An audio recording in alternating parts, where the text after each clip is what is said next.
Om Swastiastu, salam dan bahagia. Saya Nikomang Ayu Sudianti, calon guru penggerak Angkatan 9 dari SMK Negeri 4 Denpasar. Pada video kali ini, saya akan menyampaikan tentang koneksi antar materi modul 2.1, yaitu pembelajaran berdiferensiasi.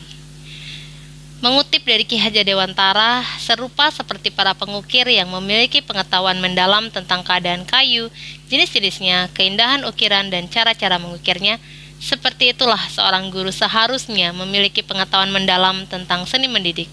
Bedanya, guru mengukir manusia yang memiliki hidup, lahir, dan batin. Apakah pembelajaran berdiferensiasi itu? Pembelajaran berdiferensiasi menurut Tomlinson tahun 1999 adalah usaha guru untuk menyesuaikan proses pembelajaran yang di kelas untuk memenuhi kebutuhan belajar individu murid. Di dalam kelas yang mengimplementasikan pembelajaran berdiferensiasi, seorang guru melakukan upaya yang konsisten untuk merespon kebutuhan belajar murid. Bukan berarti bahwa guru harus mengajar dengan 32 cara yang berbeda untuk mengajar 32 orang murid. Bukan pula berarti bahwa guru harus memperbanyak jumlah soal untuk murid yang lebih cepat bekerja dibandingkan yang lain. Pembelajaran berdiferensiasi juga bukan berarti guru harus mengelompokkan yang pintar dengan yang pintar dan yang kurang dengan yang kurang.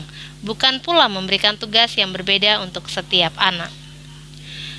Pada pembelajaran berdiferensiasi, guru memfasilitasi murid sesuai dengan kebutuhannya karena setiap murid memiliki karakteristik yang berbeda-beda sehingga tidak bisa diberi perlakuan yang sama. Dalam menerapkan pembelajaran berdiferensiasi, guru perlu memikirkan tindakan yang masuk akal yang nantinya akan diambil karena pembelajaran berdiferensiasi tidak berarti pembelajaran dengan memberikan perlakuan atau tindakan yang berbeda untuk setiap murid maupun pembelajaran yang membedakan antara murid yang pintar dengan yang kurang pintar. Lalu, bagaimana pembelajaran berdiferensiasi dapat diterapkan di kelas? Adapun langkah-langkah dalam melakukan pembelajaran berdiferensiasi adalah 1. Menentukan tujuan pembelajaran. Yang kedua, menanggapi atau merespon kebutuhan belajar murid. Yang ketiga, menciptakan lingkungan belajar yang mengundang murid untuk belajar dan bekerja keras. Yang keempat, manajemen kelas yang efektif. Yang kelima, penilaian berkelanjutan. Ada 3 kebutuhan belajar murid, yaitu kesiapan belajar atau readiness, minat murid, dan profil belajar murid. Kesiapan belajar atau readiness adalah informasi tentang apakah pengetahuan atau keterampilan yang dimiliki murid saat ini sesuai dengan pengetahuan atau keterampilan baru yang akan diajarkan, yang nantinya akan membawa murid keluar dari zona nyaman mereka dengan memberikan mereka tantangan, namun dengan dukungan belajar yang tepat dan dukungan yang memadai. Minat adalah kondisi psikologis yang dicirikan oleh peningkatan perhatian, upaya, dan pengaruh yang dialami pada saat tertentu. Minat adalah salah satu motivator penting bagi murid untuk dapat terlibat aktif dalam proses pembelajaran. Sedangkan profil belajar mengacu pada cara-cara bagaimana kita sebagai individu paling baik saat belajar. Di antaranya, preferensi terhadap lingkungan belajar, pengaruh budaya, preferensi gaya belajar, dan kecerdasan majemuk atau multiple intelligence. Bagaimana kita mengetahui kebutuhan belajar murid? Ada beberapa cara yang bisa dilakukan, yaitu yang pertama, mengamati perilaku murid, yang kedua, berbicara dengan guru sebelumnya, yang ketiga, membaca hasil tes diagnostik dan formatif, yang keempat, melakukan identifikasi pengetahuan awal, yang kelima, membaca rapot murid di kelas sebelumnya, dan melakukan survei kebutuhan murid. Bagaimana strategi pembelajaran berdiferensiasi?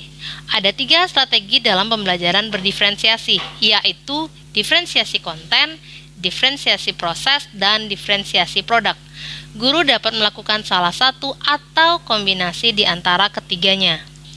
Diferensiasi konten adalah apa yang kita pelajari dan apa yang ingin murid pelajari.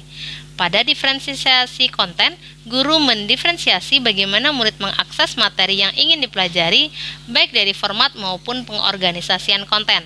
Cara yang bisa dilakukan guru diantaranya adalah 1. Menyiapkan materi ajar dalam berbagai format, baik itu buku, video, audio, infografis, dan lain-lain. Memberikan teks bacaan dengan tingkat kesulitan yang berbeda. atau memecah materi menjadi bagian-bagian kecil agar murid yang mengalami kesulitan dapat memahaminya. Yang kedua adalah diferensiasi proses. Proses adalah bagaimana murid akan memaknai materi yang akan dipelajari.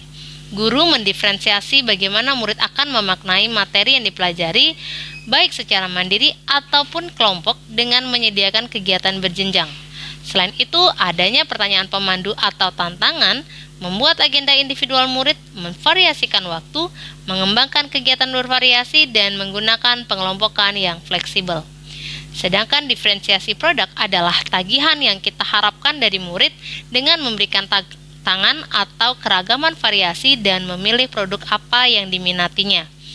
Pada diferensiasi produk, guru memberikan pilihan moda untuk menunjukkan pemahaman lewat tulisan, diagram, demonstrasi, gambar, dan sebagainya.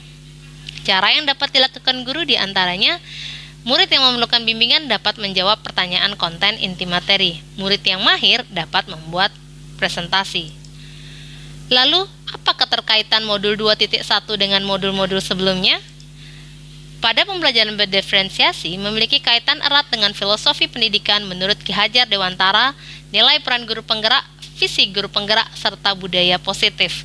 Salah satu filosofi pendidikan menurut Ki Hajar Dewantara adalah sistem Among, di mana guru harus dapat menuntun tumbuh kembang murid sesuai dengan kodratnya, di mana setiap anak memiliki kodrat yang berbeda-beda, sehingga seorang guru harus mampu menentukan kebutuhan setiap murid dan mampu menerapkan strategi yang berdiferensiasi, baik dari segi konten, proses, maupun produk.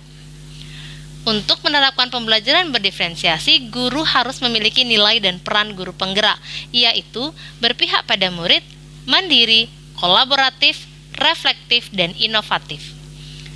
Pembelajaran yang berpihak pada murid yaitu pembelajaran yang memerdekakan pemikiran dan potensi murid. Hal tersebut sejalan dengan pembelajaran berdiferensiasi. Dalam pembelajaran berdiferensiasi, murid diberikan kebebasan dalam memilih media yang disiapkan oleh guru, juga diberikan kebebasan memilih proses belajar dan menentukan cara memenuhi tagihan dalam bentuk produk belajar. Pembelajaran berdiferensiasi juga menjadi salah satu strategi untuk mewujudkan visi guru penggerak, yaitu mewujudkan pembelajaran yang berpusat pada murid dan menyenangkan. Sedangkan untuk mewujudkan pembelajaran berdiferensiasi, maka guru harus membuat kesepakatan belajar terlebih dahulu dan juga keyakinan kelas agar dapat memunculkan motivasi internal dari diri murid, sehingga proses pembelajaran dapat terlaksana dengan baik. Baik, demikian video saya kali ini. Terima kasih sudah menonton video ini. Semoga menginspirasi. Om Santi Santi Santi Om.